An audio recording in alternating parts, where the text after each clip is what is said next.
Hello mga ka-asenso! Welcome po sa ating Usapang Kaperahan Episode 5. At ang pag-uusapan natin ngayon ay 3 tips kung paano nga ba natin ma-overcome ang mga life challenges and especially yung paano tayo unti-unting makakabangon sa kahirapan.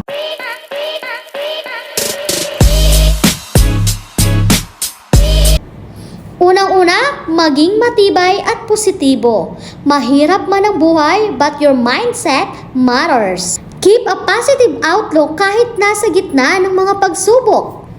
Ang pagkakaroon ng tamang mindset ay makakatulong upang mas lalo kang maging determinado sa pagbangon sa buhay. Pangalawa, invest in knowledge and skills. Education and learning ay makakatulong din para unti-unti ka makaalis sa kahirapan. Sa pamamagitan ng paghahanap ng opportunity to improve yourself. Napakadami na po nating paraan para matuto, tulad na lamang po ng mga online courses and workshops, and syempre, napakadami pong motivation and trainings when it comes sa YouTube. Or kahit man lang magbasa tayo ng libro na makakatulong pagdating sa magiging future mo or sa mga negosyo na haharapin at papasukin mo. And number 3, ito yung pinakagusto ko, be persistent and hardworking. Walang shortcut sa pag-ahon sa kahirapan.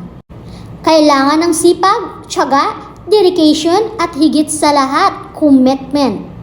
At syempre, don't give up lalo na kung nasa gitna ka ng kahirapan. And consistent effort, well eventually, ay yan ang maglilid para maging successful ka. Yun lamang po. Thank you mga ka-asenso. See you sa ating episode 6 sa Usapang Kaperahan.